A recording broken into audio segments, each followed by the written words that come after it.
Okay, welcome everybody to GXRS. Today we're here for Season 7 Round 2, known as the Qatar Grand Prix. I am Solid Elite and I'll be taking you through today's race as an emergency stand-in. As you know, we need our stand-ins here and there, and of course I'm more than happy to always fulfill that role. Right, let me try and bring up a Qatar track map. As I am heavily underprepared, as always, to get going. And, well, I'll let you know as I know about what the heck is even going on. And where we are for the standings after only one round. So luckily, because it's only one round, it is not actually too complicated for me to sort out. To figure out who's where and where everyone is on the sort of standings wise. Just the guy that got the most points, he's currently in the championship. Let's put it that way. I don't know why that is doing that. And there we are. The link is up. I do hope I've got. Why is it still showing Spain? I made it Qatar. That What? That title is so wrong. I literally said it to. I literally typed in Qatar. Oh. Anyway, no one cares. Right then, we have full qualifying as I just prepare to get ourselves to the drivers and the team standings. At the moment, then, Meet Burrell sits at the top in the Ferrari with 25 points, followed by Leon Boulder, Pyro, Tech Support, Soapy Melons. I do love that name actually. I'd say I'd steal that one for my kids, but I don't know if they would appreciate being called that. Then we've got Goblin, and the list goes on and on. Well, yeah, indeed, full qualifying. Thank you, Lena, for trying to fix the fantastic thing that is stream titles. We love to see it all the time. Yeah, so Q1 here, 18 drivers, so we're going to see 3 of them eliminated in the first part of the qualification session. So it'll be interesting to see which of those 5 that will be. Of course, I'm not in this league very often, so I wouldn't really be able to tell you who is particularly fast and who is particularly slow. We'll just have to find that out for ourselves together. A bit of a learning journey here for round 2, but well, we can. This track map that I've got up is absolutely awful. I'm sorry, I can't even see what the corner names are. Oh my goodness, this one's so out of focus. Oh well, that's at least thank you. Yeah, I don't know why I wasn't updating. But then Kyle will lead us away for the first lap here in Q1 in the Mercedes. I must say the 2024 Mercedes has a much nicer livery than the 2023 one. I really like that silver to black fade. He is currently through turns 2 into turn 3 before he makes his way to the double 90-degree right-handers of turn 4 and then turn 5. Qatar is one of those circuits that is just so unique in the way that the corners flow into one another, the way that everything just works together in such symphony and harmony, and you just really, if you get into the zone around this circuit, you know, you're just really flowing through and it's amazing to drive. But should you get it wrong, or God forbid, find the track limits, very common, particularly as we get through to the third sector, those track limits will come. It's a bit of a pain. But let's hope that the track limits are not too much of an issue this evening then, otherwise we're going to find a few slightly frustrated drivers, perhaps a few out of position, a bit shaky on the exit of turn 15 there for Kyle as he comes round the final corner of turn 16 at the moment then in his Mercedes car. Where is he going to be able to put this? Oh yes, it's P1. Of course, he's the first driver to set a lap. That's a 20.8, a decent effort. We then got Pyro. Oh, it's short. Oh, it's a sprint. Oh, it is short qualifying there. So that's provisional pole position. Pyro 21.3, about half a second away. Not his greatest effort around Qatar. Soapy Melons, probably one of my new favourite names in league racing. I think it goes up to P2. We then start to see a couple of other drivers coming across the line. Stefan moving into P2 as well. His teammate General, I think is what we're just going to call him for now, so I don't butcher that one. Coming across the line to start a flying lap. So too is Davis. We then look back to the next driver to cross that start-finish line, and that's Irons. He goes up into P5 with a 22.0. We then see the Alfa Romeo of not Adam Fleet, but of Hardcase, just coming to the line now, up into P6 for him. We then got the Williams of JB Fast, who puts in a 21.9. That's good enough for P5. Then we're going to start to see a few more across the line. Mr. Blobby will actually be the next driver. Got his front wing fully intact then, as he bows to the line in the Aston Martin to jump to P7, just 4 tenths behind his teammate. Actually a rather sizable margin. I would say that's Davis, but it's not that. His teammate Kyle is just pulling into the pit lane now. We'll then look to who else is actually out there on track on a flying lap. I believe it's just General. And oh my goodness, pardon me, and Davis. Everybody else has set one and is on a bit of an in-lap here. And General coming around the final corner now as we jump on board with him. I think actually we don't need to adjust the audio volume at all. DRS active for the Haas driver now. Let's see where he's going to be able to put this car. P5. P5 seems to be a favourite spot for people. Let's see if Davis can continue the P5 train. No, he can't. P10. Well, I mean, he's half. And I think that was not his greatest attempt either, a second away from P9. Probably a significant mistake on that lap somewhere around it. Unfortunately, we weren't quite able to catch it. So just seeing if anyone else is actually still driving fast or just decided to come in. I think Soapy Melons is out there again for another lap. Goblin is also out on track as well. We've still got quite a few drivers in the pit lane yet to set a lap, including Stramak, Vibes, Kronos Grad, Adam Fleet, who's just on an outlap now, Ayan, Meatbrill, and Texport. We shall see those gentlemen out in a few minutes' time. Oh my goodness, on my watch I can actually pause the stream on my phone. I never knew that. That's a new thing for me. As we look to Soapy Melons now, who's just through turn 9 into turn 10 around this Qatar circuit. He's got a Ferrari in front of him, but I'm sure that'll pose no threat. In fact, there's Goblin. Is Goblin actually on a flyer? Yes, he is. So Goblin will be actually the next across the line instead of Soapy Melons. Now, Goblin, I think if my GXRS knowledge is very shaky through turn 315 there. That was I'm sure a little bit of brown came out there, I think is the exact quote. And yeah, I thought he was going to pull into the pits, but I forget how he was just getting the slipstream from the back of the Mercedes. He goes up into P4 then. Soapy Melon's actually abandoning that lap in the end and deciding to go into the pits. But yeah, as I was saying, if my GXRS knowledge is actually accurate, Goblin has won like most of the championships. I honestly wouldn't be able to tell you off the top of my head without looking at. I don't even know if there is a history sheet in the Discord. I don't know.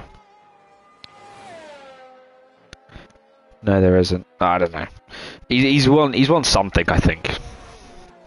I'm not sure. But then Davis is on an in lap, and we've got a few back on out laps now. So we've got JB Fast. The Red Bull has just started. I don't want to butcher his name again. That would be rather horrible. Adam Fleet also has just begun a flying lap as well. Yeah, he's won 2 championships. Excellent. So I've got my little fact checker in the chat here. This is wonderful. This just makes my job so much easier. And yeah, we've got pretty much everybody else getting ready to go out on track for another set of laps then. So Davis will probably be into the pits at the end of this lap then, I would assume so. In fact, I think in terms of other drivers on laps, Kyle's on a lap. Craig is certainly not on a lap because he is invalidated. And then we've got Adam Fleet on a lap as well. So Ooh, was that Kyle? I thought it was Kyle going slowly then. So Adam Fleets then will be the next driver to cross the line to actually set yet another lap time here. Let's see what he'll be able to do. A purple middle sector coming out from Adam.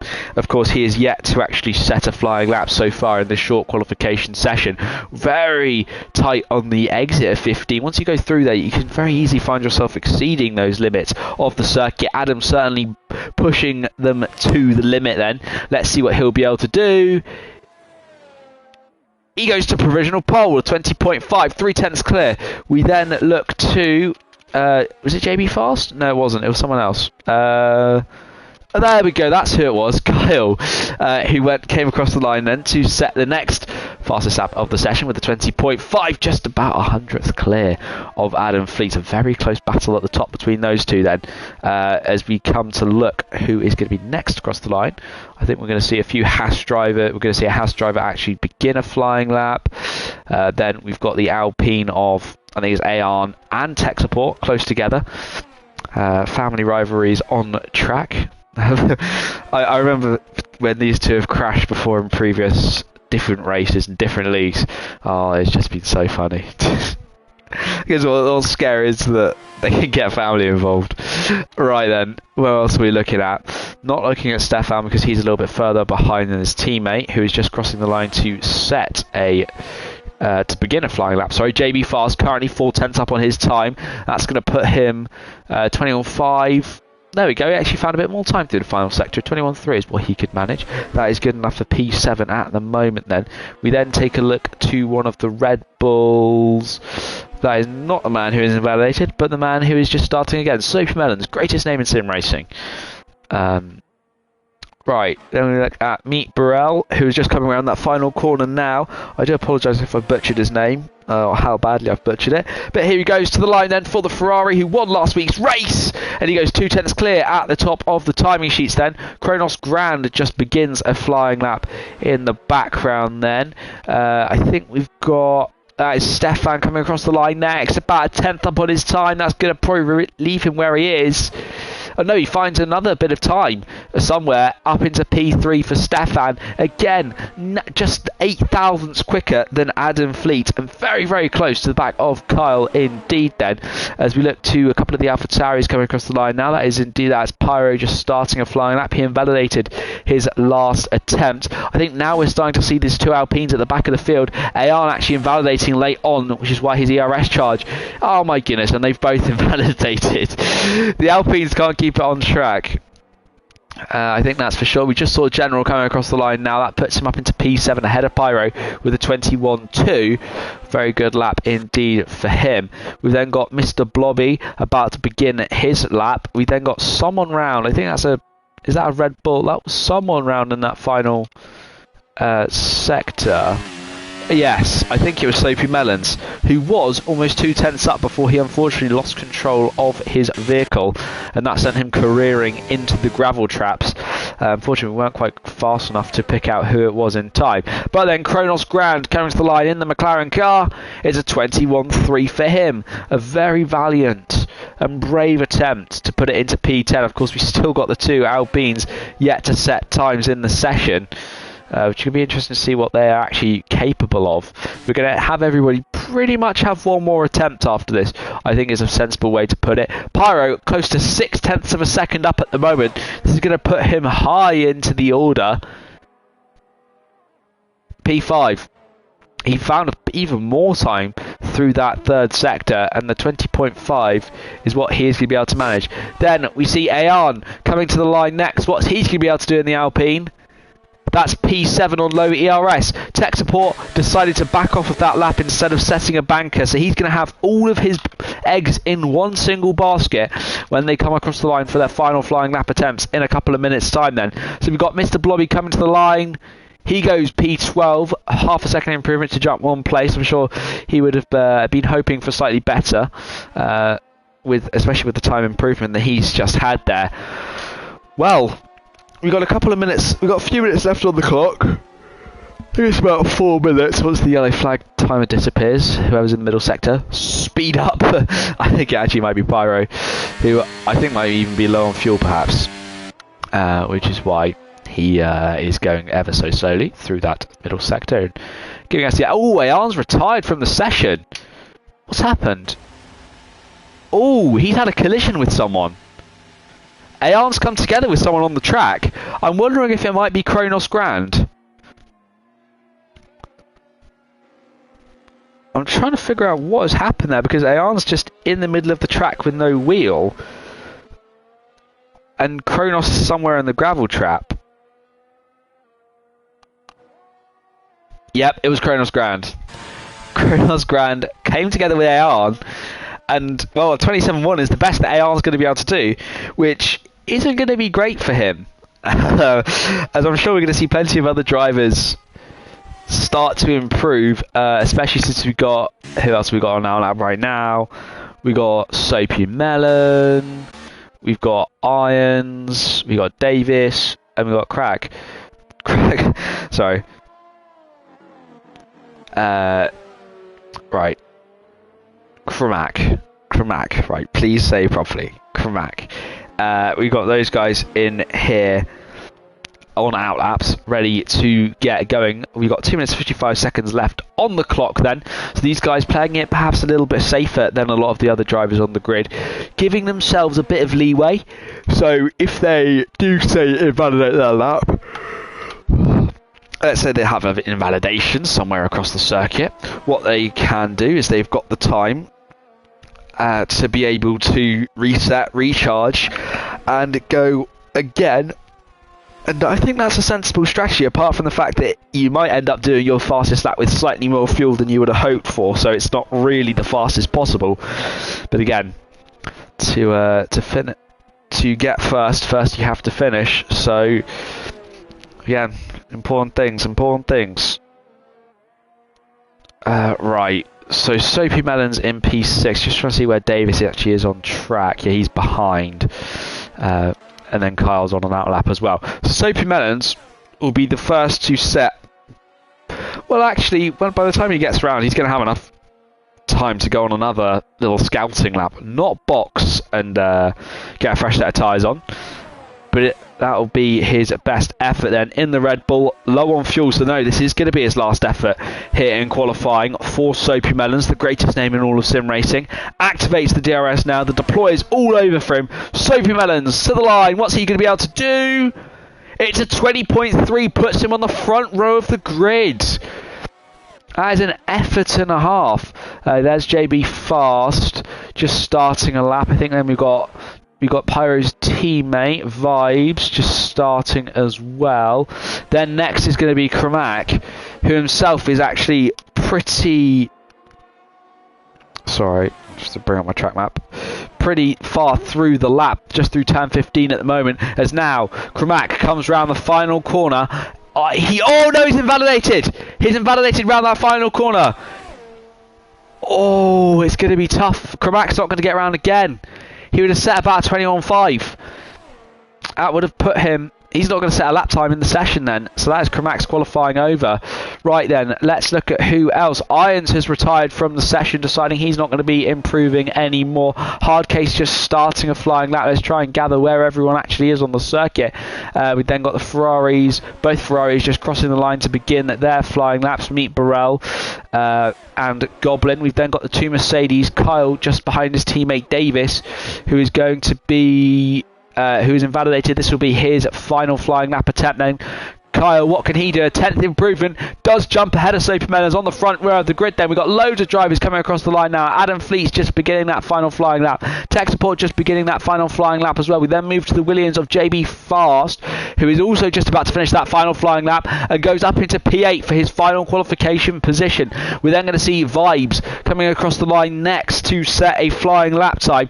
He's going to be using whatever little bit of ERS he's got left. In fact, deploy used with 5% battery still left in the tank. Vibes goes up to P8. I believe it is his GXRS debut, if I'm correct. Of course, Luna's going to fact check me on that one, which is wonderful to see. We then got Pyro, only about 100th up on his time, or 200th up, but this could put him on the second row of the grid.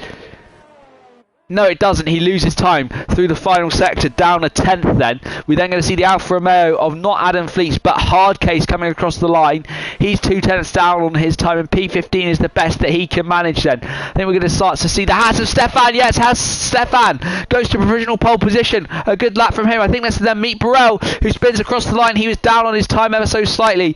We've then got Goblin, who is currently close to 3 tenths of a second up. It's going to put him in the high 20s. P7 is the best that Goblin can manage. And then we're going to actually start to see Adam Fleets coming across the line, who unfortunately invalidates his time. He would have probably actually remained P5 looking at it. Anybody else still on a flying lap? I believe it might just be tech support. Yes, the only one still on a flying lap is tech support, and he backs off into the pit lane. So P18 is the best that tech support will be able to manage here this evening. After not saying a lap time along with Kramak, those two no times on the board. And then we've got Stefan, Meet Burrell, Kyle on the top three, followed by Soapy Melons, Adam Fleets, Pyro, Goblin, Aeon, Vibes, JB Fast, General Busquets, Kronos Grand, Mr. Blobby, Irons, Hardcase Davis, and the two drivers at the bottom. Well, an interesting qualification session, and from what I know, it's a sprint race. And Pyro has been blocked, apparently.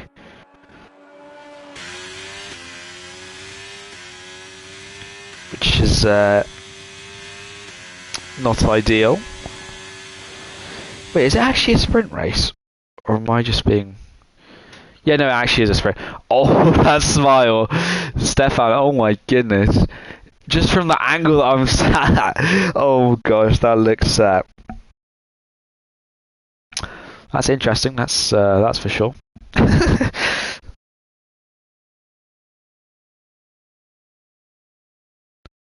So, well, let's get ready for the sprint race then. Of course, this is not the order for the race, but the order for the sprint race. And unlike actual Formula 1, we get interesting, and we've got 4 minutes to sit and chat to ourselves for a bit. This is indeed where I shine, so I'm probably actually going to use the lavatories instead. Oh my goodness, this water's very watery. Right. I shall be back in a couple of minutes' time. Use the facilities.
Okay.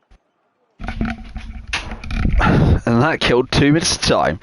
So 2 minutes to sit, chat, natter, and see what's going on, what everyone feels like. I think we start pre-season testing relatively soon.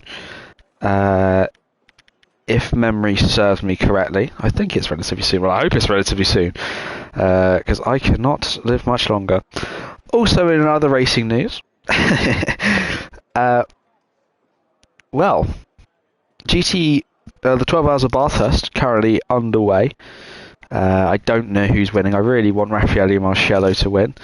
Last year it was so nice to see him actually in Mercedes cars, but now he's in BMW, which definitely was the better career move, because otherwise he'd be stuck. What on earth is that? Oh, because it's the 12 hours, isn't it? So there's loads of different categories. That's like a C63. Well, currently they sit in P4, so we're 2 hours in. I didn't even know the race started, Jan. Actually, to be fair, I was having a nap, so 37,000 people watching this is crazy. Wow, that's actually really good tuning this for a race. And actually, it's Valentino Rossi right now in the car. Interesting. Well, right, I believe we're going to be going now.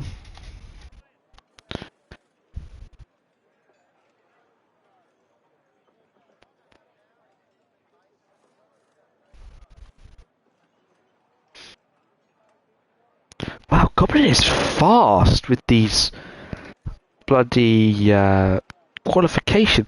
How has he managed that so quickly? That's exceptional.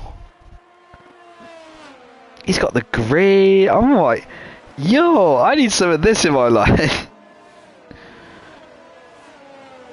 Oh.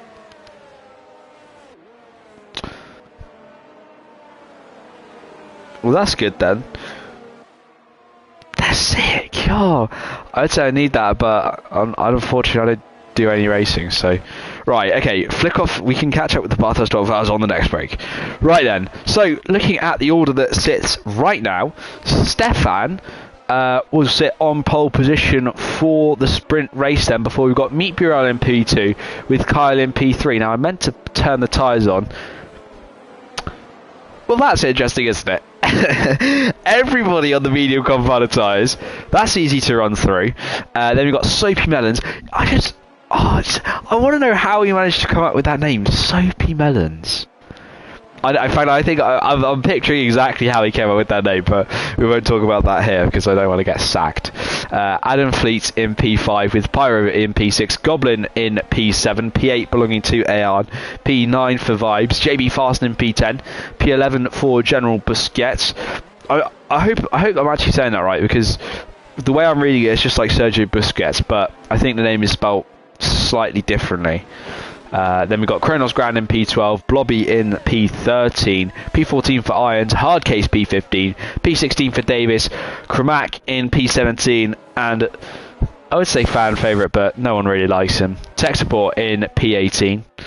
Right then, let's wait for the grid to line up then, before we get going for 10 laps around Qatar. 16 corners. I'm not really sure much else about the circuit. It's really a bike circuit, so not much car racing has particularly happened here in the past. So in 2023, I loved 2021 Qatar. That was my favourite. That was such a nice quality, but the race was kind of boring. And then 2023 Hamilton got taken out of the turn one, so I was sat in the pub with my mates at the time, and I was getting abused for that. Oh, I'll never forget that day. Right then, so we're going to have 5 red lights, and it's lights out. And away we go then for the sprint race before the main event. Stefan looks like he's got a good launch. So too is the AlphaTauri of Pyro in the background. Everyone squabbling and fighting for space all around the circuit. Pyro actually showing the door to Ayan, making sure he can't go around. But Stefan trying to go round the outside and meet Burrell, who did get on his inside into turn 1. And those two remain in the same order as they barrel their way down through turn 3 and into the sections that become turn 4 and 5. And look at Adam Fleets on the outside of Kyle coming into that turn 4 section. Thought about a move for a period of time. Ayan's fallen back. I think he's had a spin. He's been hit by someone, tagged somewhere. He's found himself round. A few other drivers making up positions off the start then as they all try and find space. It is a rather narrow circuit here around Qatar. Not too much space to drive, but should you find the space, the moves just flow and edge into each other, as now they're going to file follow single file, desperate to try and find some extra space to make those moves work. Right then, let's look at those are the positions that have changed so far. In fact, we're looking at General Busquets losing one to Kronos Grand in the middle part of the lap then. That is actually coming, he actually lost that on the exit of turn 10 it looked like, perhaps coming through 11, which isn't really much of a corner, more of a kink. Oh, who's that off in the background? That's Kramak. Kramak's off. And tech support as well. Kramak and tech support have had it coming together through turn 15. You just saw the Red Bull and the Alpine streaking off into the distance. That's not good for those two.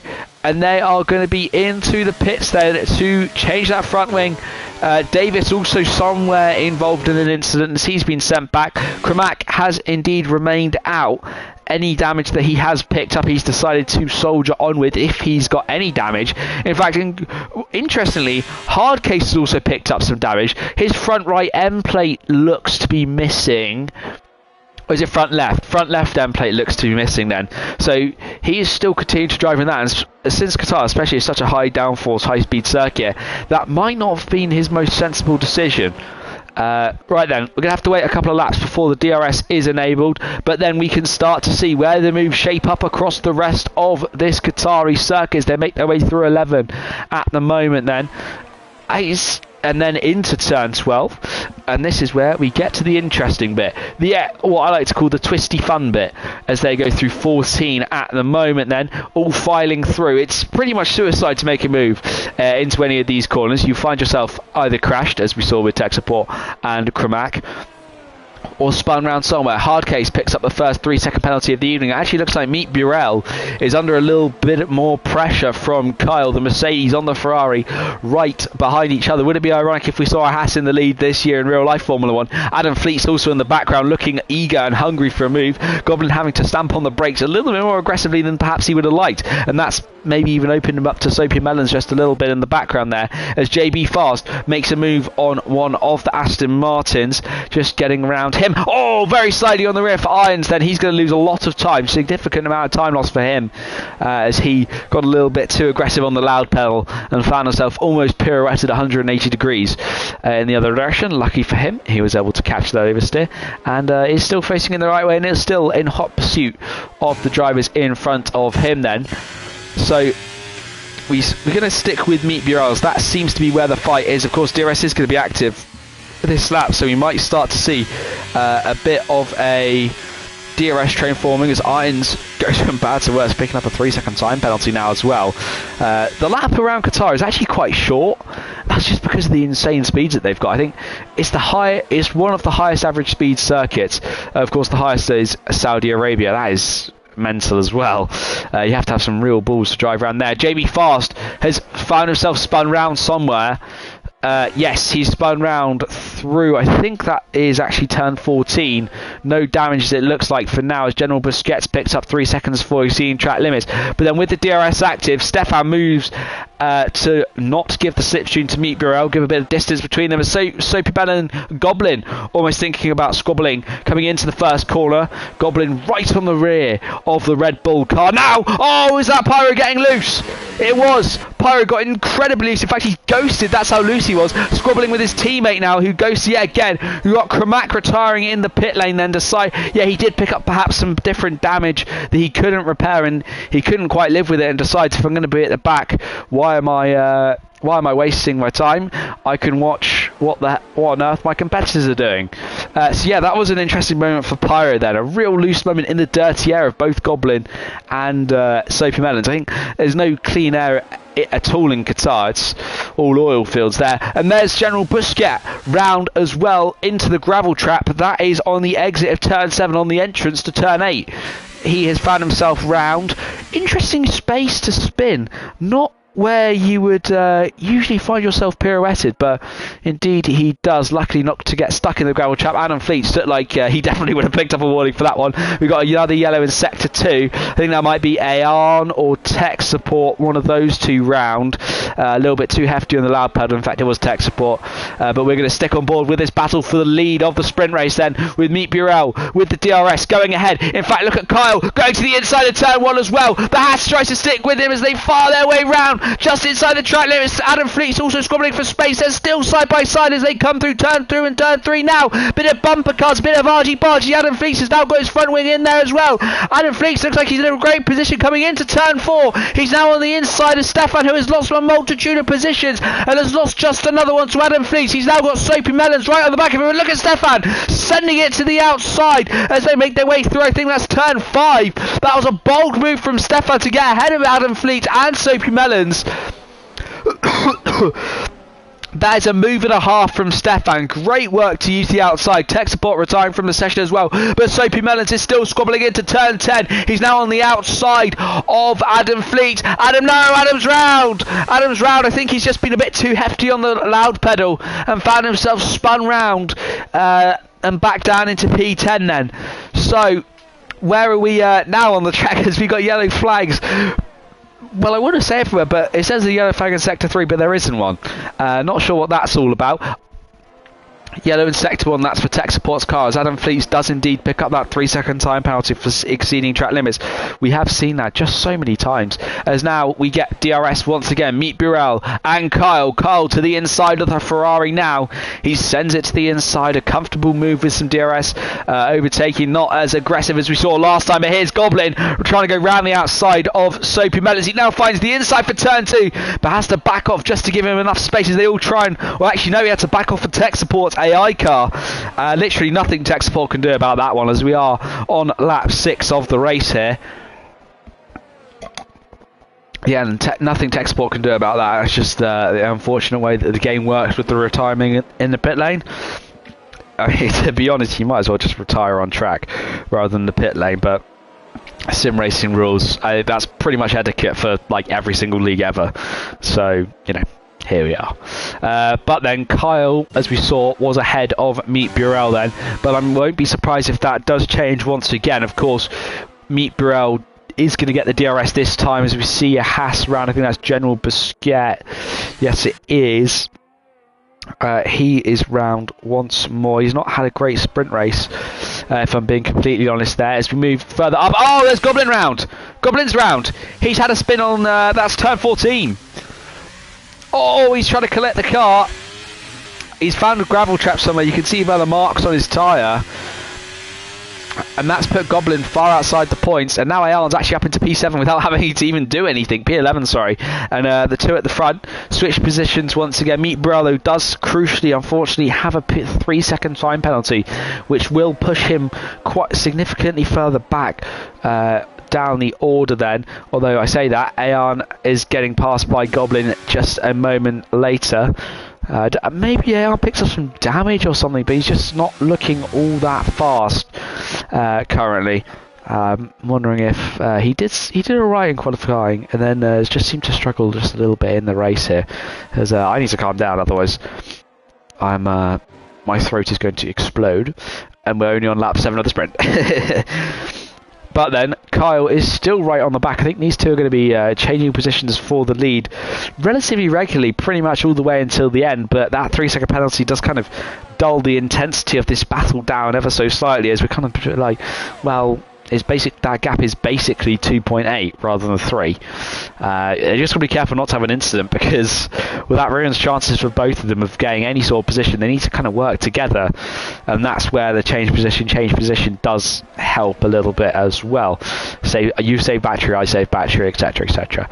As Irons then picks up, I think it's his second 3-second time penalty. I want to say it's his second. It's actually his third. Dear me. Although Kyle is actually going to sit behind for this round of drives. Oh, Irons is out. He's retired in the pit lane. Interesting that we've had a third retirement so far this race. All 3 in the pit lane so far. As the sprint has had certainly a lot of incidents. Plenty of incidents to count for. I'm not sure if I've run out of fingers and toes yet. We might have to start counting skin cells soon though, if these incidents keep up at the rate that they've been having. But everyone's been actually pretty well behaved. We say that, so far they've been very well behaved. We'll have to wait and see when we've got close to triple the distance when we get to the full time race. Oh goodness me. I'm sorry if I do yawn. I was unprepared for this evening, so I'm not in the zone. Stefan though has made his way back to the front two. Stefan was a little bit further back at one point after he had some battling and fighting to do with a lot of the other field members. But now he's kind of, well, I say he's back. Now he's fallen back behind these two once again then. So Meet Burrell will lead them away across the line to begin lap 9. Just the penultimate lap, just 2 remaining. And there goes Kyle, calculating perfectly. Next lap, if Meet Burrell, well, it doesn't really matter because of that 3-second penalty. Anyway, it would have made more sense for Kyle to go to the move last lap. No, sorry. Yeah, it would have made it for sense. So Meet Burrell would lead this lap, and then on the final lap, Kyle would overtake. But he actually backed off on last lap. But the penalty doesn't mean much. Doesn't make it anything anyway. But then Pyro picks up a 3-second time penalty, which is going to probably remain him in his position, perhaps. So, definitely keeping his position, maybe behind, who's that, Kronos Grand, if Kronos remains penalty-free. Of course, Hardcase is dead last. Well, he's been driving with damage all race. He's got no front left end plate. To be fair, no front left end plate and staying out and not retiring on track like the 4 others is pretty bold. And I'm sure if he can deal with this, he'll be able to deal with literally anything else. Just viewing tech support's incident or save right now as they come around the final corner for the first lap, for the final lap of the session then. Of course, we do have a race up next, if you guys would like to stay tuned for that. And here we go, change the lead once again. And there goes Meet Burrell ahead of Kyle into turn 1 then. The Ferrari does lead the Mercedes, but of course a 3-second time penalty will mean that fair enough, will indeed mean that Mercedes will jump ahead and take victory in the sprint race unless he has a spin and drops more than 3 seconds behind. In that case, Meet Burrell might take the victory as long as Stefan picks up a 3-second penalty as well. In fact, Soapy Melons has now joined the back of this queue as well. So all of them relatively close together. Sorry. I think definitely Kronos Grand will only be overtaking Pyros. There goes Hardcase for 3 seconds worth of time penalties. If you're wondering what the penalty system looks like at the moment, there we go. 3 seconds for Meet Burrell, 3 for Soapy Melon, Pyro, Vibes, Adam Fleece, Blobby, Goblin, JB, Davis, and then we got 6 seconds for Hardcase then. So, well, after a hard-fought race, a tough race, an interesting race, that's what we saw in the sprint. Very excited to see what the main race can bring. But then, Meet Burrell in the Ferrari. Last week's race winner will cross the line in first, but Kyle will win the sprint on a technicality of penalties, followed by Stefan, who takes P2. And then Meet Burrell will have to settle for P3 in the sprint due to penalties. Pyro will finish in P5. I think we're going to have to wait and see where everyone else finishes with penalties. Kronos in P6, Vibes in P7, Adam in P8. I think it's the top 10 that score points in the sprint. It might be slightly different here, but we're going to run through the rest of the order anyway. Blobby in P9, P10 for Ayan, 11th for Goblin. Not where he wanted to finish, not where he really should be finishing. But unfortunately, he had a need should end, which derailed his plans. We've then got JB Fast in 12th, Davis in 13th, and well, the man who has soldiered it out to the end, Hardcase, will be rounding it out in P14. So Hardcase's pace isn't actually that bad. Oh yeah, he's just had some damage, which is of course affecting him negatively in his performance, and that's not exactly what we want to see.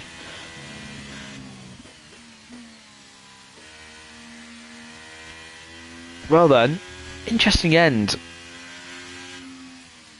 to the sprint race. I'm sure if that was as interesting as it was for you that it was for me. We've got we've got plenty to go for in winning the next race. So, yeah, interesting sprint.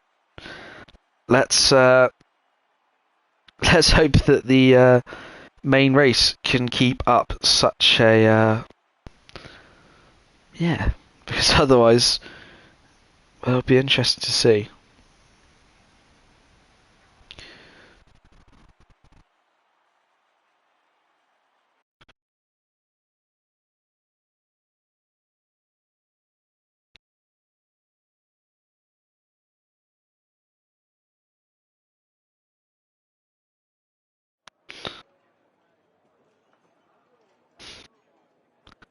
Well, I'm just trying to figure out how much time we have before we get going again.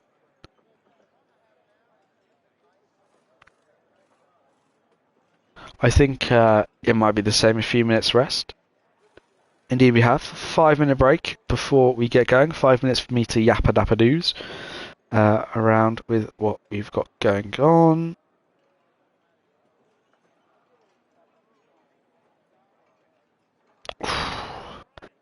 Yeah, that was certainly an interesting sprint. I thought seeing the pace that everyone had was pretty interesting.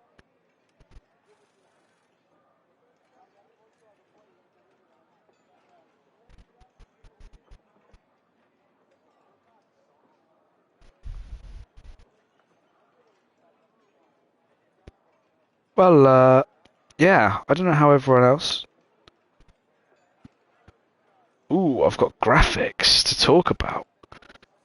This is more interesting when I have to...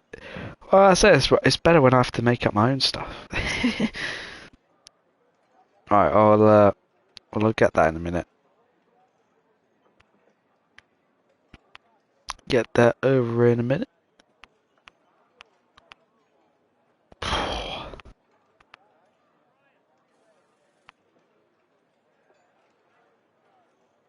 Yeah, no. I know I'm excited for F1 to restart. It has been a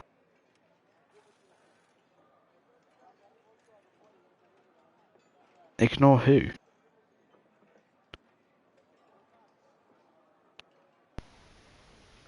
That's what I'm more interested in. Who's haying on my waffle? That's not acceptable.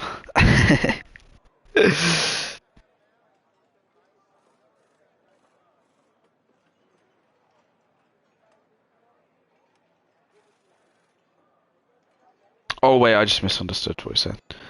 Yeah, no, I literally was rereading it. I was like, oh wait, no, that's not what she meant. It's just I'm making up words. But yeah, no, it's going to be really interesting to just see where everyone actually is in terms of performance, because there's actually the liveries are so similar. Like there's just a lot of black is the theme, so it's clear that the teams are still kind of a little bit struggling with the weight. So we might see a kind of maybe a similar thing to last season, maybe. You know, and with guys struggling with weights and things like that.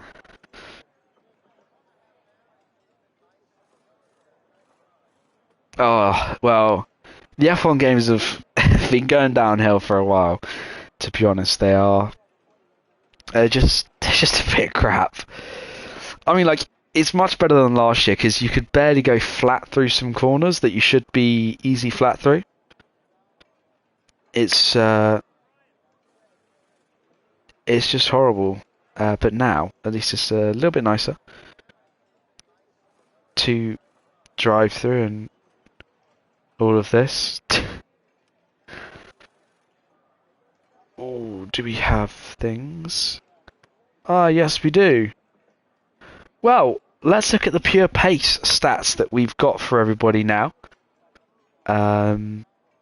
So, the first person with the most pure pace, ironically, actually, Kyle and Meet Burrell both have the exact same pure pace times with a 1:23.886 on those medium compound tyres. So the worst pure pace, I hate to break it to them, hard case, who is on pure pace 4.9 seconds down. Of course, that is kind of due to some damage as well. That's not really helped him all that much. And then Davis was next, slowest in P15, 2.3 seconds off. Both the Aston Martins, 1.2 off. Got JB Fast second away, Ayan in P11 with 8 tenths away. 6 tenths for Kronos Grand, Busquets and Vibes. Before Goblin was only 3 tenths away from the pure pace. We're starting to get to see who the front runners actually are. With Pyro 2 tenths away, Adam Fleet's just a tenth and a half over behind them. Stefan only a tenth away. Soapy Melon less than a tenth away from the top two, who once again both have the exact same time, which is interesting to see. I think it's going to be certainly a cool battle come the rest of the race. But when we look at the consistency of all the drivers, actually Kronos Grand was one of, if not the most was the most consistent, let's put it that way. He indeed was the most consistent driver out there with a 7.8 rating. Stefan was next, followed by Superman's Goblin. I would say I'll go through the rest, but we've got a race to get on with. But General Busquets and Hardcase were both the least consistent drivers, with an average difference of 4 tenths and 3 tenths respectively.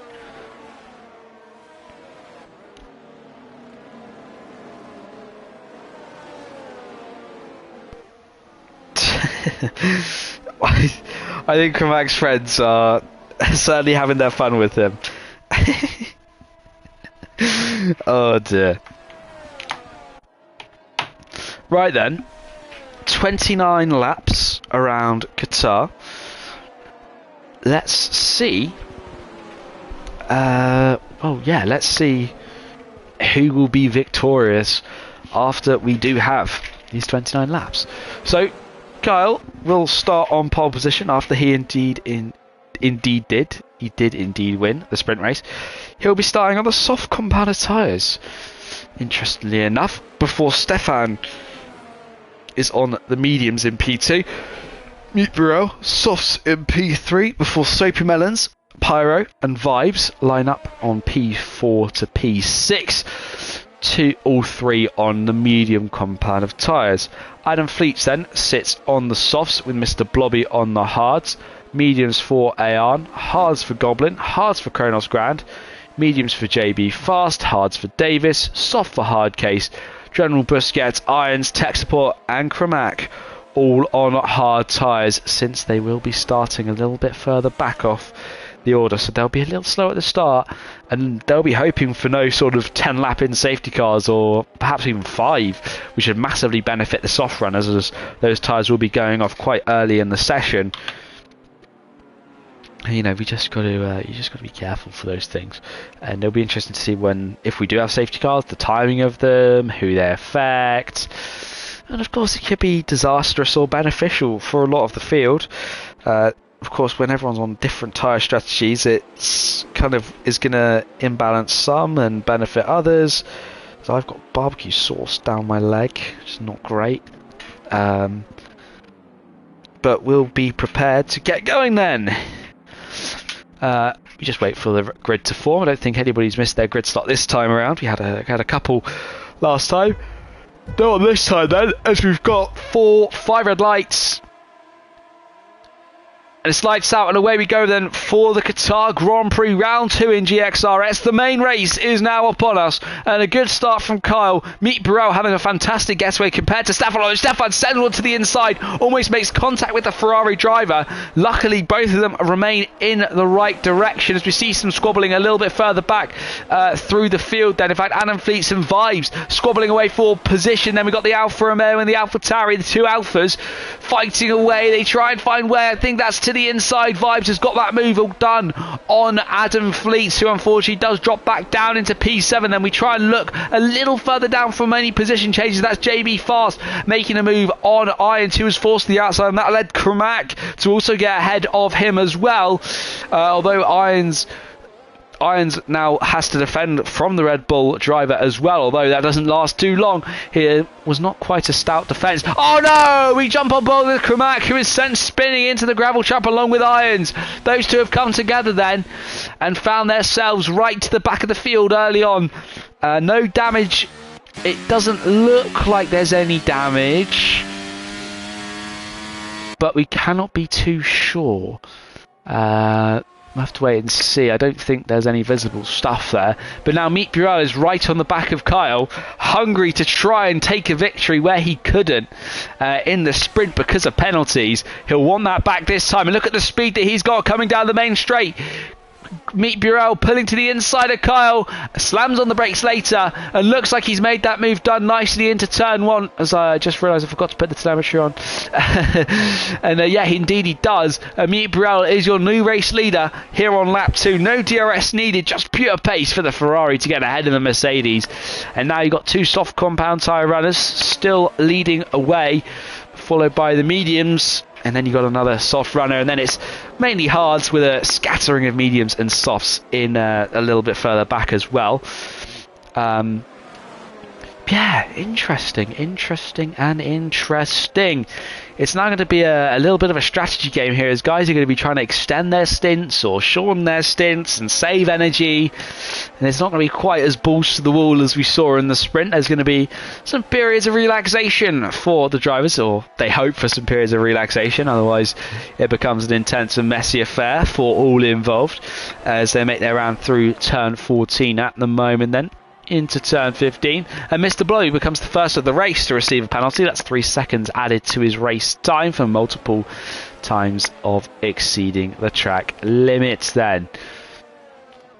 So we take a look back around, and well, we still see Meatball leading Kyle, though. Kyle got that straight line speed in the slipstream, almost thought about a move. I think he perhaps might be going a little deep in turn 1 there. Was ever so slightly wide, quite late on the braking, as we see Hardcase and Tech Support squabbling away. In fact, Hardcase being pushed slightly wide has almost opened him up to JB Fast behind, who himself is trying to defend from Mr. Blobby, who has got time to make up after his penalty a little bit further back. Of course, this is just outside of the points now. Plenty of hard tyre runners. In fact, Tech Support manages to get himself ahead of a fresh soft tyre driver then, which is always a good sign for him. As Irons now ahead of General Busquets, who I think is in... Did he never rejoin the lobby? I think he... Because I remember he left the session in between after the sprint, and I don't think he's actually rejoined the lobby, as he is back to being a ghost, and a ghost he shall be for the entire racing period, then all 26 laps that we've got remaining. So, back at the front, they continue to sit. Oh, look at that, who's that wide? That's Pyro, looks very, very wide. Vibes now picks up 3 seconds for exceeding track limits, so perhaps that was actually Vibes, not Pyro, as DRS then is actually enabled on this lap, and we wait to see if Kyle will make that move on Meet Burrell, or last week's race winner will continue to lead for yet another lap. Yes, he does. Meet Burrell, unfortunately unable to make any... well, fortunately, forcing Kyle into remaining behind him for yet another lap. Both are very similar on their ERS levels, basically 100%, which is fantastic management at this early stage.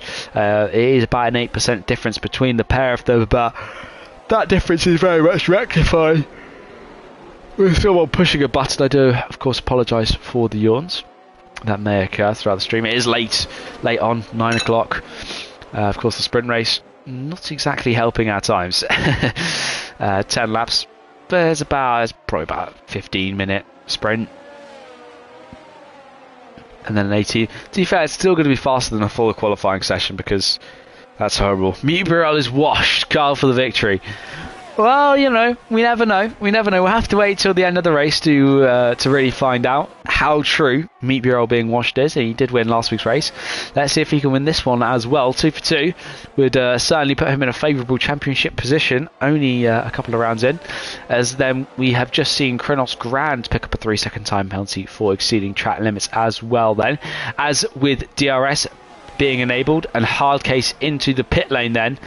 We'll have to wait and see if Kyle can displace Meet Bro at the top. And no, he cannot. When we look further back, though, JB Fast makes a move ahead of tech support then for P11. Hardcase retires from the session very early on then, deciding he cannot continue. He was saving tyres, but I don't think there'll be much tyre saving going on now as he leaves the session and is gone for the evening then. So that yellow flag will come out once his car is on the circuit. I think... I want to say it's going to... Oh no, it disappeared in the pit lane. Huh. That's kind of cool. That's better than it happened in qualifying. Well, the sprint race, sorry, with a few drivers that retired and their car drove out into the pit lane. Which was not ideal for... I think we actually had that effect to battle with Goblin. I think I also might have actually ironically been with Alan Fleets and Vibes, or it might have been with Pyro. I can't quite remember the specifics off the top of my head, but something certainly happened. That was for sure. Between those guys, there's a rather large DRS train forming, which has pretty much got everyone down to Ayan in it, and then you got Kronos Grand, who is not going to be too long overtaken by JB Fast and Tech Support, who will also then, I assume, join the back of that train in a couple of laps' time then. So, Kyle, once again, sits into the slipstream of Meet Bureau, allowing him to sort of pull him along a little bit with the slipstream and save him a bit of energy with the ERS and some fuel, perhaps. I suppose Qatar is quite high at full throttle, so... there isn't really too much opportunity to save fuel really around the circuit. So being behind someone can be very, very helpful. As we saw Adam Fleets pick up a 3-second penalty. So we've got 5 3-second time penalties, only 6 laps into the race. It's certainly not looking good when we come to the 30th lap. That will be interesting to see what happens then. Oh, I think we had a spinner. Yeah, it is Pyro. Pyro's had a spin. That looks like it's the exit of turn 7 through turn...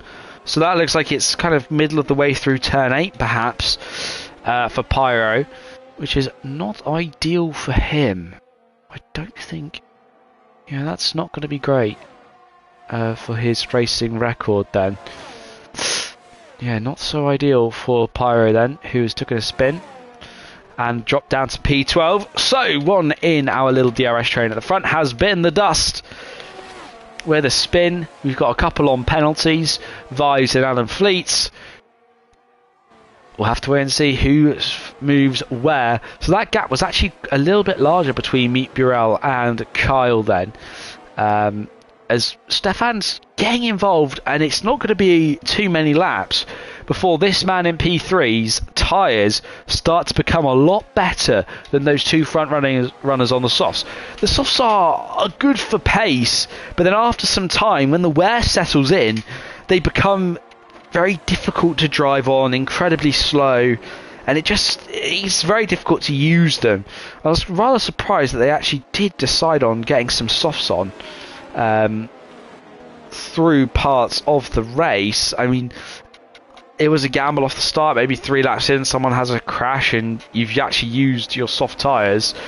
You got the best out of them, but now they start to make you suffer a little bit. And we did just see how close Kyle had Stefan behind him. The Haas driver was right on the rears of the Mercedes. It got very close together. In fact, they are getting even closer together now. But that DRS that Kyle does have, in fact, he goes into the pits. That's a smart move. That's a smart move from Kyle. The time seemed right, and he did get into the pits. I'm not sure if he's going to get into clean air, but he's certainly not going to have to deal with DRS attacks from behind or attacking out front. And he'll probably come out a little bit further back, so he's got some time to sit back and really bed in those tyres, make sure they're feeling good, up to temperature before he can really start pushing on them, and where he can have no pressure from behind or in front to really drive anywhere. So yeah, very interesting that it was already on lap 7 that the soft runners are starting to have to pit, so I wouldn't be too surprised if we see Meet Burrell in a couple of laps. He might be trying to cover off the undercut, because if that works out for Kyle, that would be rather unfortunate, I think, for Meet Burrell if he got undercut on lap 7. That's not something that we usually really see in Formula 1, but that's because we don't have 50% races. So Irons then has had a spin, and actually that's allowed Davis to catch up to him. Kyle going around the outside then into turn 10. He made that move on Kramack very, very easily, not wasting too much time, not losing too much time, which is good for him. Although I said losing time, there's Meet Burrell staying out for yet another lap. So Stefan now, with the superior medium compound tyres, goes down the inside, makes that move work on the soft running Ferrari. Red tyres, red car, red face for Meet Burrell as he loses a position and could still be losing time with an undercut that might be on the way for Kyle. We'll have to wait and see. He was held up a little bit by Kramack, but I think he got past with a decent intensity, which is always good for him then. Although Adam Fleets is getting right on the back of Soapy Melons, despite the fact Adam is still on those soft tyres, he's driving very, very well and managing those tyres extremely, extremely nicely, which is giving him a pretty good amount of performance and a pretty good position on the circuit. It'll be interesting to see when Adam comes in, because I think his softs are the best out of all the guys that currently are on that compound tyre, which is interesting. And I think this is where it might play out, because different drivers, different leaders, different people in different cars, and Meet Burrell does pull into the pit lane as Vibes goes very wide once again. Pyro picks up 3 seconds worth of time penalties. But yeah, no. So Stefan did pull out a massive gap throughout that lap. And that tells me Meet Burrell was losing a lot of time. Perhaps more time than he could have made up. And we'll have to see if Kyle does manage to get the undercut. It's going to be tight. Let's just jump with them right now. And there's Kyle coming down the main straight.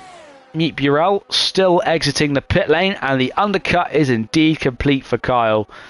In fact, it's a rather large undercut. Let's put it this way. Kyle's now got to get past Kramack. Well, I did say Meet Burrell might have to get past Kramack, but he did that very fast. Meet Burrell was actually out on another set of softs. Interesting. Ooh.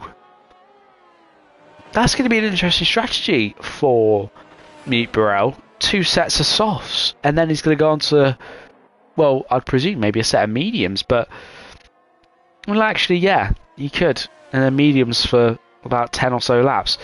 So a soft medium, a 2-stopper.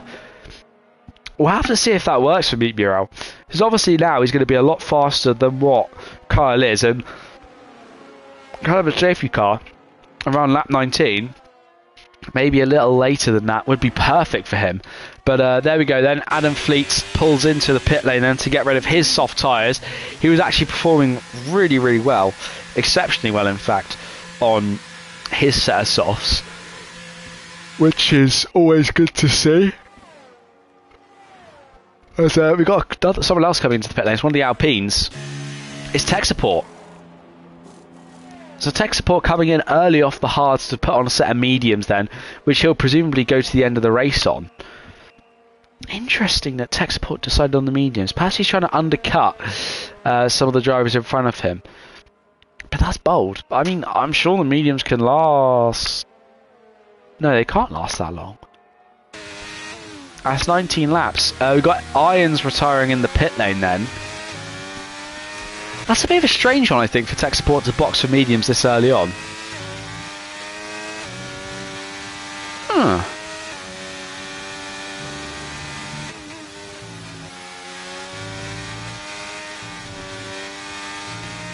I'm just trying to think about why he's done that, as Adam Pleats does pick up another 3-second penalty. Well, we'll have to see what happens at the end of 29 laps, if that was beneficial to himself or not. As Irons leaves the session then, Pyro, of course, boxing for softs. He had a spin earlier on that put him further down the order. He's about 10 seconds away from, well, about 9 seconds away, sorry, from tech support at the moment, as we look to see Kronos Grand on hards coming in. Interesting that these guys on the hard compound tyres are coming in so early. We've got still about 17 laps until the end, so it's peculiar. They're coming in before the medium runners, and that's a set of softs then for Kronos Grand. So I'm presuming he might even now do a double soft strategy. That's bizarre. You would have at least thought, being on the mediums, he wouldn't have done that, and I'm sure Luna will sort out that bot in the channel. Or we would like more chat bots to get rid of you, please. Right then. So, Stefan did have a rather large gap early on in his stint as leader, but now that's come down. Soapy Melons is now well within the DRS range of Stefan and of Goblin as well, although he's into the pits at the end of this lap then.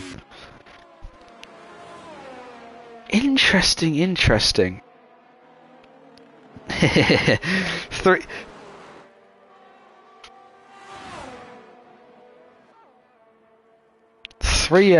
Oh, here we go. Battle for the lead then. Goblin to the inside of Soapy Melons. We weren't paying attention there, and well, there's Goblin taking the lead of the race away from Soapy Melon, who had it for about a quarter, which is rather unfortunate for him, as we're starting to see a bit of jiggling of positions with guys who have just pitted and guys who are exiting pit lanes. That is why the position change is happening so often. Yeah, soft Chrono strategy will well, it might work for him. You just never know. You have to wait. He did have the most consistent pace out of everyone, so you know, that's something going for him. Just looking elsewhere on the circuit, really, it's Meet Burrell who's got ahead of Kyle somewhere. I'm not sure where that's happened. Assuming when someone else has been fighting, and we've been talking about those guys, these two have switched positions. The undercut kind of, I say, means nothing, but he's out for the rest of the session, whereas Meet Burrell is in, and unless there's that late safety car and we see maybe Davis chuck it in the wall on purpose and extreme politics in league racing kick into play. Oh, sorry, not Davis. I mean Goblin stick it in the wall on purpose to help Meet Burrell with a safety car on time. You know, there might be a little bit of backroom talk. The FIA might get involved. But no, there'll be no crash gate. I think the times that it's happened, it has just been coincidence, and like genuine coincidence, not just FIA coincidence. Right then, enough talking and more. Oh, there's General Busquets AI getting lapped. There's no corruption here. To be fair though, most leagues are really good, and ironically they're less corrupt than the FIA, but that might just be because there's not billions of pounds involved. That might slightly fuel the corruption. It might slightly fuel the corruption, all that money.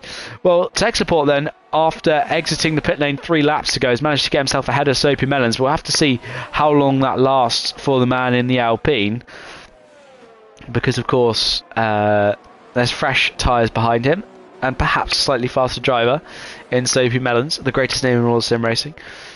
I love Soapy Melons, and you can think about that in multiple different contexts.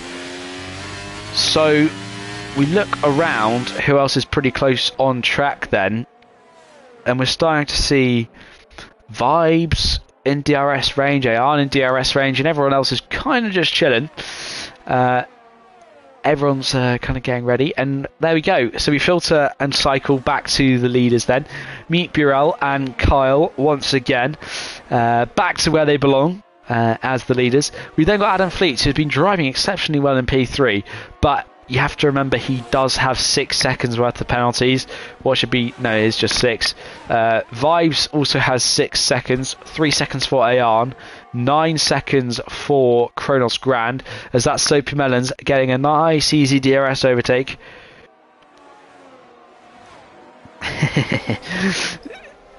So, sorry, that's just the Haas ghosting. Gets that nice DRS overtake on tech support then, before we see Vibes with the rest of the penalties. Kronos Grand on 9 seconds, so actually his soft strategy might not work. 3 seconds for Pyro, 6 seconds for Blobby, and 3 seconds for Davis. Everybody else penalty free so far, which is interesting stuff. Well, I think we're in a very similar place to where we were kind of in the first few laps, and Meet Burrell and Kyle both leading close together. They might be doing some ding-dong stuff, but it won't surprise me if, it's not going to surprise me when Meet Burrell boxes in a couple of laps time for a set of mediums, but then Kyle resumes the start of the race, resumes the lead of the race. But, I mean, if there's a safety car, this order might remain the same, and this could be the fight to the end directly, or it could be strategy related. I think we'll just have to wait and see between these two what happens, as there's Kyle to the inside. Early on, making that overtake on Meet Burrell into turn 1. Gets that move done very nicely indeed. But yeah, no. It'll be interesting to see. I'm sure we'll actually see a change of position once again, which is why I'm not all that excited about it. Vibes now on 9 seconds of penalties. Again, because of different strategy, it's good to see a move, but it was just DRS. Not the driver's fault, but F1 fault.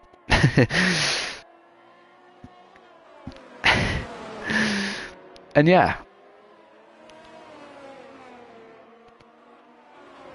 It's going to be interesting to see what happens towards the checkered flag. Now, Stefan has got ahead of Adam Fleet across the laps. These guys I swear they just get ahead of each other randomly. I just don't even realise. Like, I swear it just happened, it just spawned out. Stefan just teleported ahead of Adam Fleet. I could have sworn I've been watching the screen the whole time. What is happening? Anyway. Apart from that, Stefan is indeed ahead of Adam Fleets, but those two are within DRS range of each other, and in fact two drivers who are once again in DRS range of each other is Meet Burrell and Kyle. Thinking about a move to the inside was Meet Burrell, but instead he's going to remain behind his Mercedes adversary this time around. I think, you know what's interesting? This year in real life Formula 1, it'd be lovely to see this. Sorry, we're going to have to switch back to tech support and Vibes fighting away.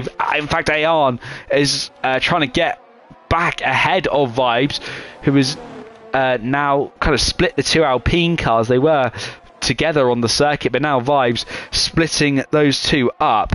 They're trying to find a way to drive together in the same position, but that's not quite how this racetrack works. Tech support does remain in P7 then, but Ayan has been demoted or remained in P9. I can't remember where he was before this, but he was somewhere, that's for sure.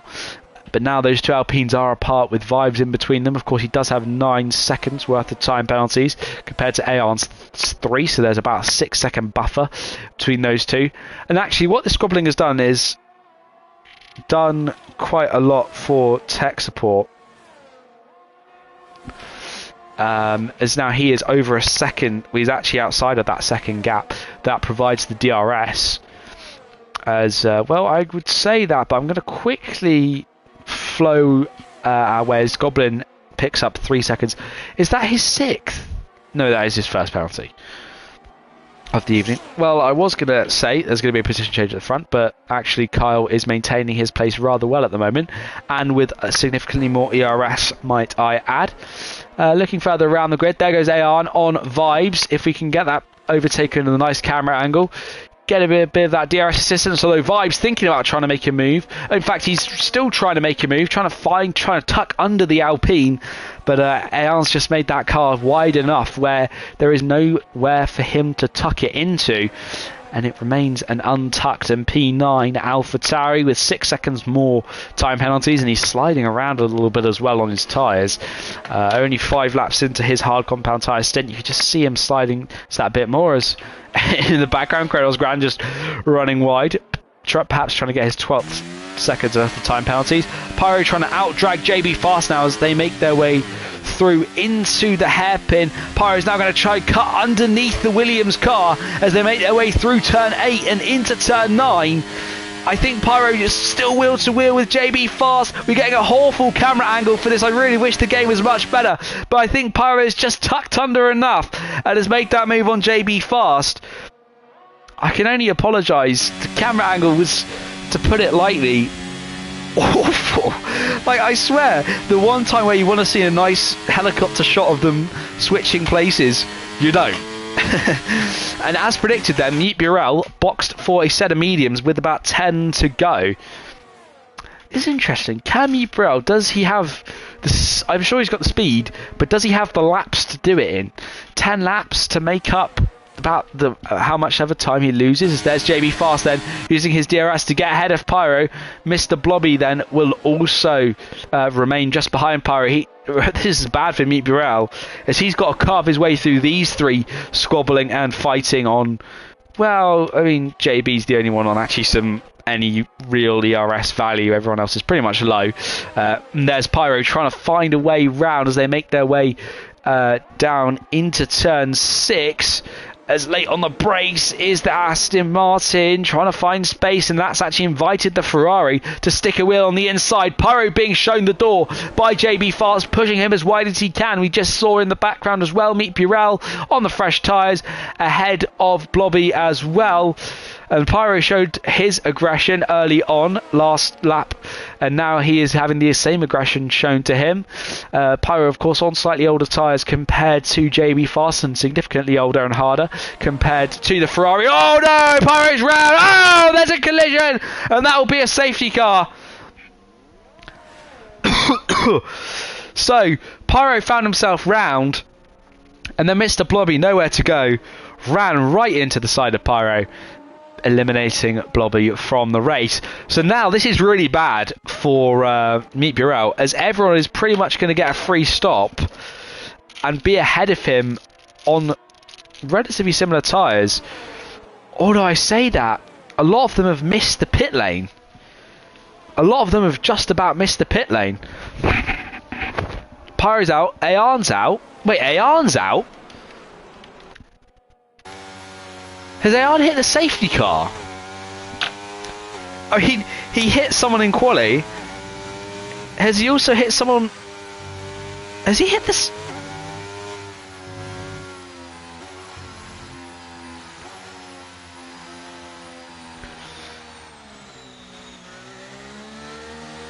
Did he hit the? What did Ayan hit?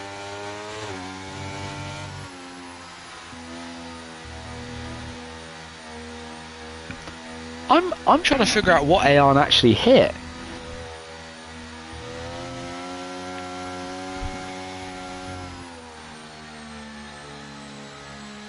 Did he hit the safety? I think he hit the safety car.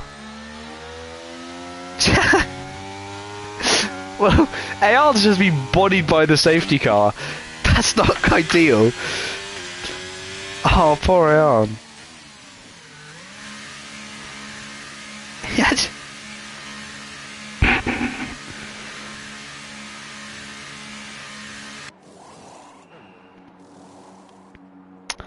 Oh, Ayan.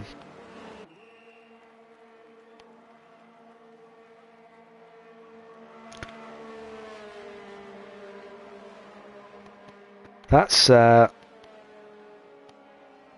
ideal for him. Well then, everybody else, of course, will be on soft tyres now. And yeah, still that hasn't quite gone to plan for Meet Burrell. Literally, if he stayed out an extra lap, he would have been fine. Oh dear. So then, the order after that safety car has occurred then, with Stefan currently leading the way, Adam Fleets in P2, Goblin P3, Kyle in P4. He actually hasn't lost all that much since the safety car has come out. JB Fast sits in P5 after remaining out. Soapy Melons decided to box for softs and is in P6. Meet Burrell in P7 on his slightly older mediums and everybody else's. We've then got softs for tech support, Vibes, Kronos Grand, who is indeed doing the triple soft strategy. We've then got Kramak on a set of softs as well, with Davis on mediums a long way back. And then General Busquets AI is... yeah. Just, yeah, I can imagine my throat's getting dry as well, having to sip on this water. Yeah, no. It's interesting. It's just like, my throat is never ever dry, and then I commentate, and then my throat blows up. Which is not ideal. I can't believe Aeon's got taken out by Kronos Grand in quali, and then in the race he's got taken out by the safety car. That's so horrible. Well, let us see what happens then when the safety car comes in. Hopefully in the next lap or two. And there goes JB Fast into the pit lane. Interesting, so late into the safety car period, he is indeed going to make that dive into the lane and change to, of course, a set of soft compound tyres. Well, I hope he doesn't put on wets. Otherwise, that would be a little disastrous. I mean, it rained in Bahrain recently when F2 were doing some testing, but, you know.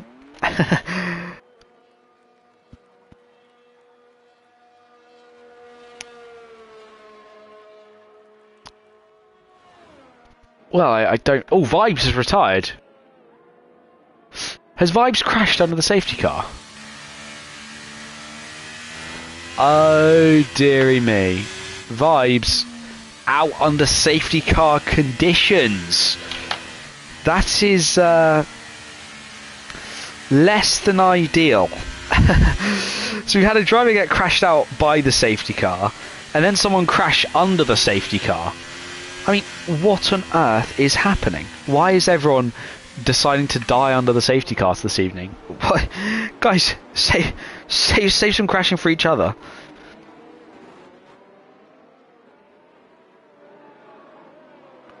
Which is, yeah, they need to save... Deary me. Deary me. Also, Rally Sweden this weekend. You know what? I'm not a fan of the new WRC point system. It's just terrible. How have I been? I've been bloody splendid. Yeah, I've been good. Just been chilling. On my, as you can see, I'm taking my break from commentary very well, and actually commentating. Oh my gosh. No, taking my available if I'm needed slot nicely. And yeah, I mean, this is probably what it would be like. I'll just, if I'm available and I'm needed, just you know where to call me. unless I'm busy, then please don't call me. Right then, so we've got Stefan getting ready to go for about 6 laps of some high quality, 7 laps, sorry, of high quality racing. Who gonna call? Solidly. Right then, so Stefan comes round the final corner now. He's got to decide when he is going to bolt. He's weaving, he's ducking, he's waiting for the moment to be right. About half throttle now. He controls the pace. He is now the safety car, basically. But his safety car can go 200 miles an hour around a corner.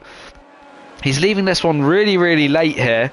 And now he goes. Now Stefan bolts. Looks like he's got a decent enough getaway on Adam Fleets to maintain that lead. Of course, Adam, though, does have the penalties, whereas Stefan doesn't, which is also going to affect his performance slightly later on in the session, including where he finishes. And there's JB Fast off. He made a stop early on, and now he finds himself facing him the wrong way around, 180 degrees. Not ideal for him. Was that I could have sworn I saw a Mercedes drive past JB Fast. I'm seeing things. Right then, everyone else has pretty much remained in the same order. In fact, Tech Support has managed to get himself ahead of Kronos Gran though, and he can now come and start attacking, perhaps try and attack Meet Burrell even. Try find some more positions, some more places after his race has been... It's just been a bit okay. It's not been too special from Techie really. In fact, no one's really been... there's really no real standout performances. Everyone's just been good. It's kind of there's been no one man just thrusting his way through the field. Everyone's been doing their own little version of the race and driving wonderfully. And I think we're seeing that in a culmination of a final scrap to the end on some soft compound tyres. It's the sprint race all over again. That's awesome, great racing as Max Verstappen in an Alfa Romeo is a strange sight to see. And look at Adam Fleets, look at the speed he's got in that Alfa Romeo on the Haas. It looks like Stefan's trying to deploy some ERS now. I'm not sure if he's quite got enough. As to the inside goes Adam Fleets, although the Haas is going to try and fight it all the way around the outside.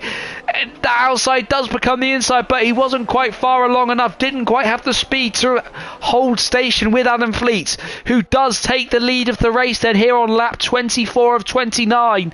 We've still got Stefan right behind though, and of course those penalties are going to have a big impact, especially with 6 seconds on Adam Fleets' car. It's not going to be great for Adam, as he might find himself, especially with this later safety car, dragged down the field rather significantly. But if he's done all he can and takes the win on track, that's fair play to him, that's fair enough. But you know what, those guys that are on mediums, in fact Kyle and Meet Burrell, they don't seem to be doing all that well on their tyres at the moment then. They haven't really made up the places that I would have hoped that they might have done, and perhaps given them that worthy victory position. And with Meet Burrell also having a penalty now too, that's going to really affect his order position. I'm not sure it's going to be too much longer that he can maintain ahead of Tech Support, who himself is desperate to try and garner another position. And in fact, he might even gain a couple if he's able to stay close to Goblin and Adam Fleets as well. As DRS is now enabled here on lap 25. Only 4 to go now.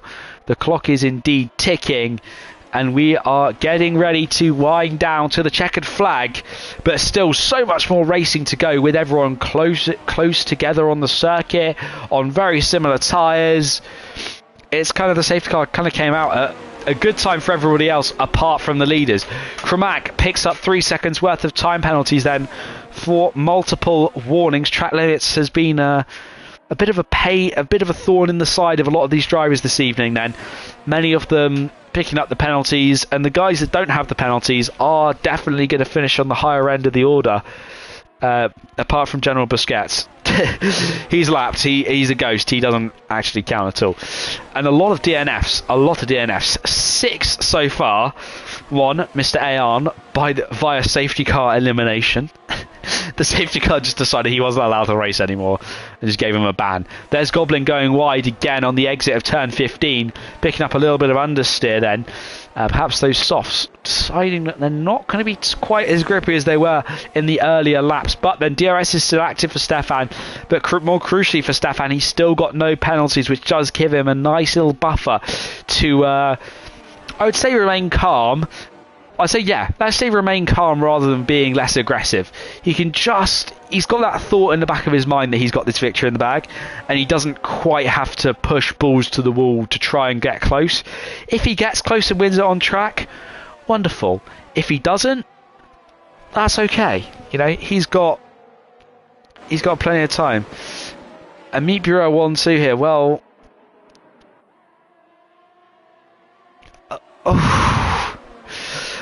it looked like that for literally most of the race. And these two are going to be finishing in the points only, really. Not even on the podium. I mean, Kyle should get the podium.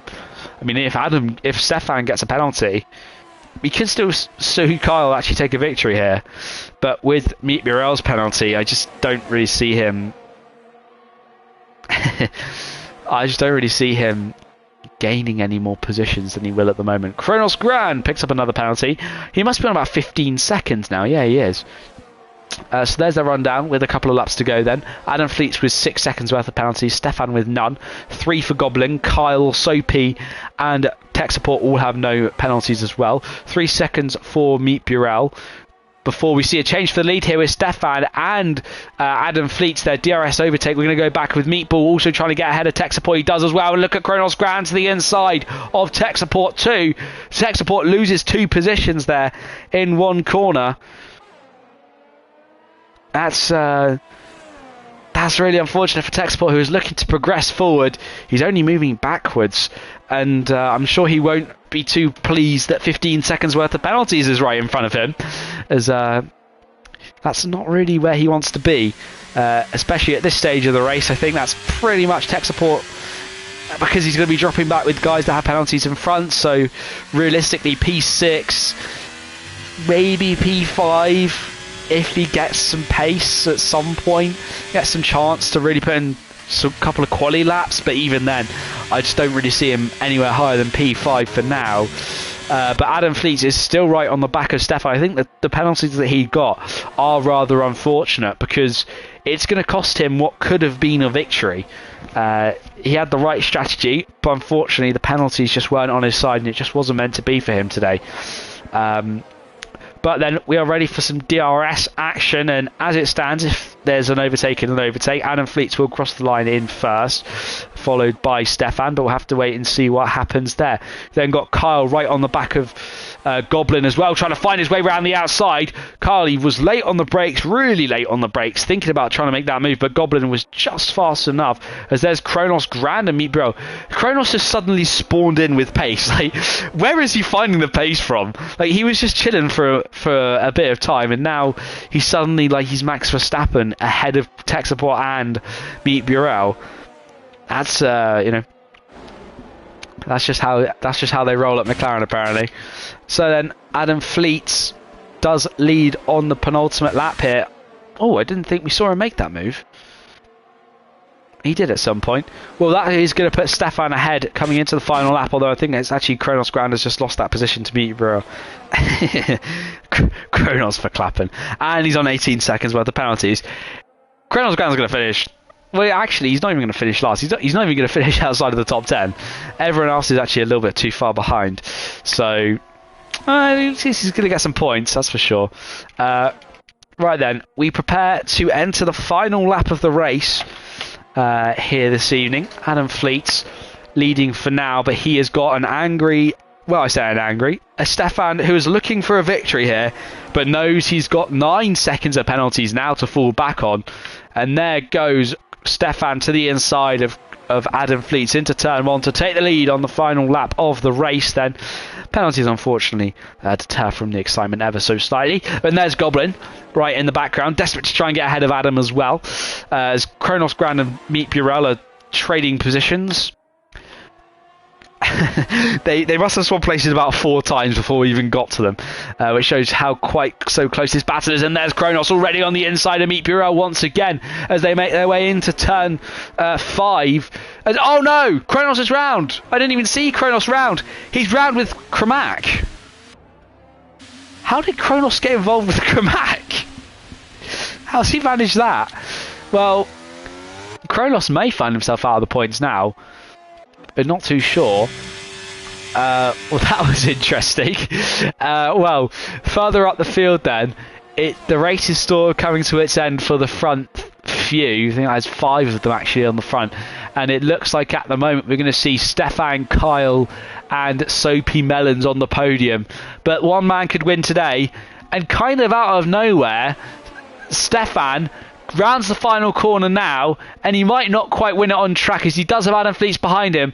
But there was one man today that could win the Qatar Grand Prix, and it's Stefan who takes victory in JXRS. Indeed, with Kyle in P2, Soapy Melons in P3, Goblin finishes out in P4, Adam Fleets in P5, Tech Support finishes in P6, Meet Burrell in P7, and we've got Kronos Grand, who I don't quite think is going to finish in P8. We'll have to wait and see where Kramak finishes. In fact, it's going to be really tight.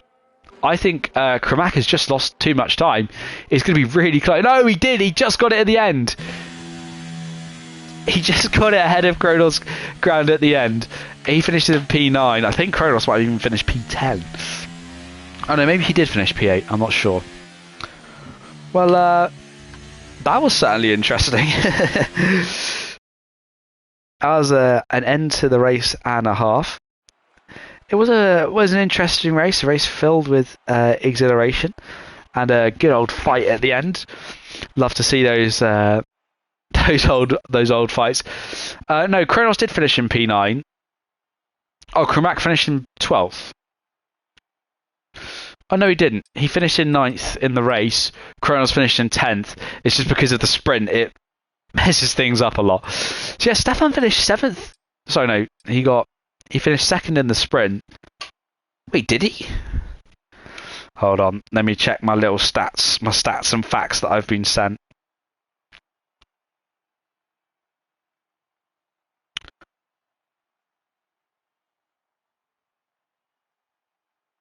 Well, Stefan started on pole, and then he finished the sprint in... Yeah, well, whatever happened, it happens. He finished in P2, and then he won the race. Been a good performance from him, and well, I want to say a big thank you for everybody this evening for letting me be a guest commentator here in GXRS. It's always a pleasure to commentate for these wonderful people. And well, I hope you enjoyed the race as much as I did. Unfortunately, because I'm on PlayStation for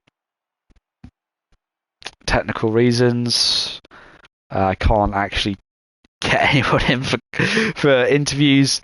That's a recurring problem I want to fix, but I don't know if I want to spend money on PC because I want to buy a car. But we'll have to wait and see what happens. So yeah, a big thank you to everybody for watching the stream today. I hope you enjoyed, and I wish to see you at some point in the future. So have a great evening, everyone, and do enjoy the rest of the GXRS season. Maybe I'll see you again one time. Let's see what happens. But good night, everybody, and have a great rest of your week.